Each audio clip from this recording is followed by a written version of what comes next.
Alright, here we are with the final session of the Edgar Allan Poe project. Again, the tasking was a look at his death. So here in the previous sessions, I'm right here. It's like going to a hospital, there's an emergency, I got one person giving another person assistance. According to the story,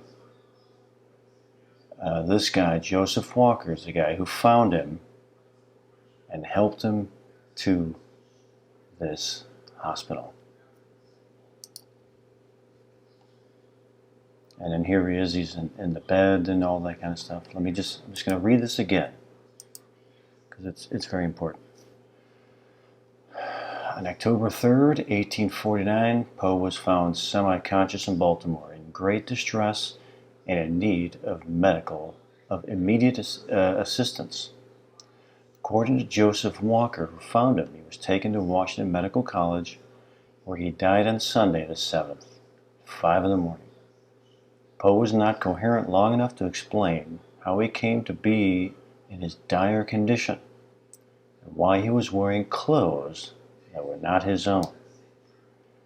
He is said to have repeatedly called out the name Reynolds on the night before his death, though it is unclear to whom he was referring. His attending physician said that Poe's final words were, "Lord help my poor soul." All the relevant medical records have been lost, including Poe's death certificate. The newspapers are saying that he probably died of alcoholism or something like that. The actual cause of death remains a mystery. Speculation has included delirium, heart disease, epilepsy, syphilis, all these other poisoning, carbon monoxide poisoning, rabies. One theory dating back to 1872 suggests that Poe's death resulted from cooping, a form of electoral fraud in which citizens were forced to vote for a particular candidate, sometimes leading to violence and even murder. Alright, so here I am in the session. Dude's in distress, somebody finds him, takes him to the hospital.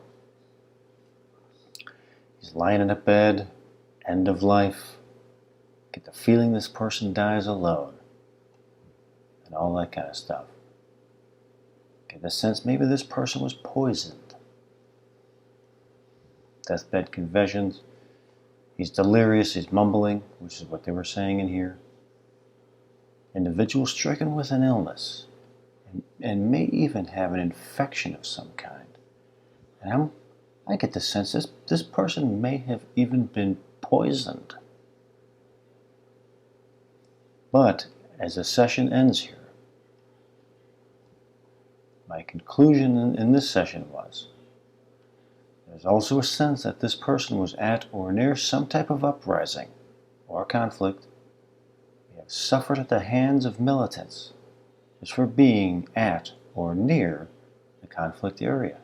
Type of victim of circumstance, wrong place, wrong time, which sounds like this cooping thing here. Cooping was a form of electoral fraud, often cited in relation to the death of Edgar Allan Poe, by which citizens were kidnapped off the street and forced to vote, often several times over, for an election candidate. According to several of Poe's biographers, so-called cooping gangs, or election gangs, worked for a political candidate who would hold random victims in a room, the coop, ply them with alcohol, or give them face beatings to get them to comply. Often their clothing would be changed to fool voting officials and voting multiple times. Okay, now, I read that in the previous video, but I want to reiterate it because it's important. Okay, now here is the final session here.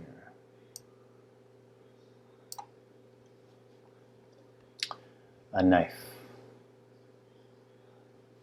There's a person who is in pain, like they are suffering a knife wound to the midsection.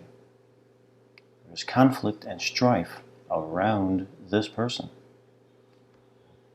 They have suffered an attack.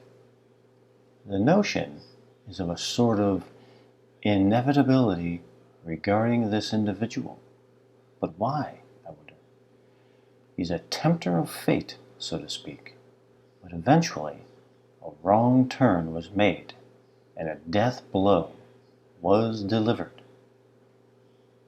This person here, this person is on the attack. But why, though, I wonder? The notion is like that of revenge or recognizing someone that is deemed an enemy. In a time of conflict, all are casualties, even of brute force. And if the opportunity arrives to remove an adversary, then so be it. Though it may come as a surprise for the victim. How did this happen, I wonder?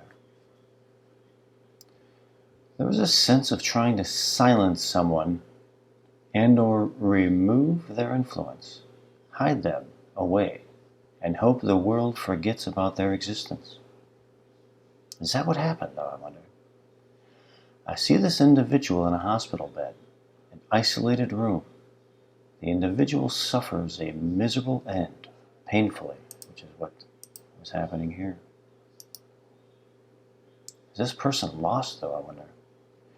They're sickly, dehydrated, their organs are failing, even poisoned. In the sense, is this person lost? In the sense of not being found, and or not being found in time. Did someone feel the need to stop this person, though, I wonder?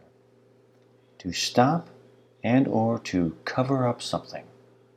But cover up what, I wonder? This individual could or was declared dangerous to someone.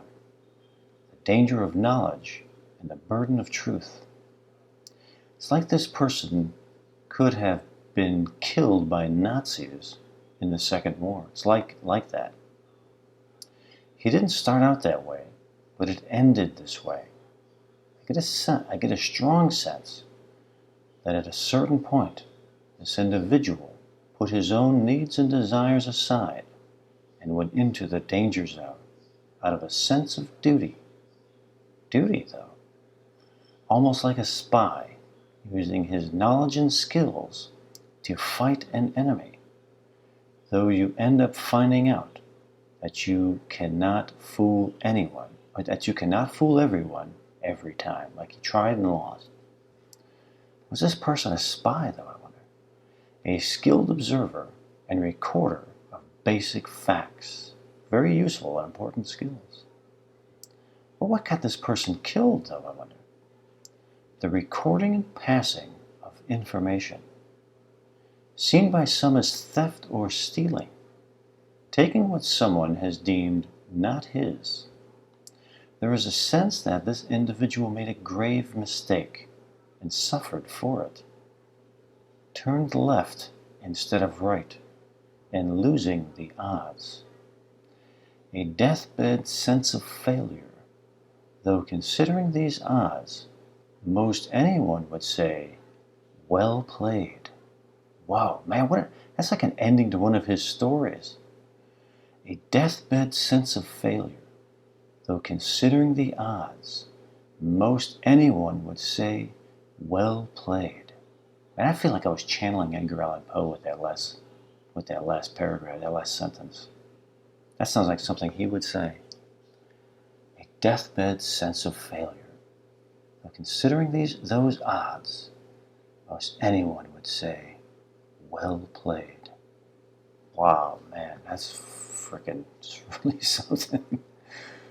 But it really, as I'm going through that, and I'm going through the end of this, I haven't read that in a while. So since I've done it, so it was very interesting to go through that. But going through this, going through that, and since his death is a mystery, and the medical records are lost, including his death certificate, it makes me go to this as a real possibility. Meaning that, let's say, according to my session here,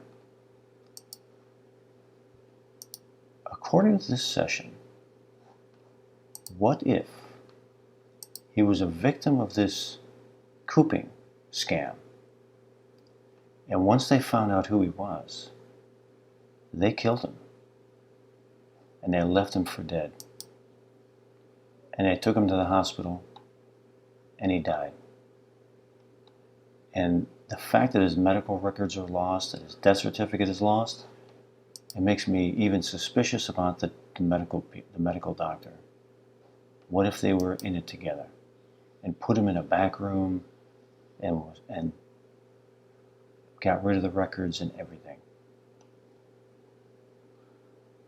Because with the records, all of his medical records gone and his death certificate gone, we don't know. Maybe they stabbed him and poisoned him and tried to kill him. Then this guy finds, then he's this. Where is it? This guy finds him on the street, which is what's in the story. Takes him to the hospital, and he dies there. But what if these guys were part of the political militia or whatever, and they're like, oh man, that's Edgar Allan Poe, the writer. He's gonna write a story about this, because he didn't just write these stories. He wrote columns and he did all kinds of stuff. Maybe they realized who he was, and then they had to kill him.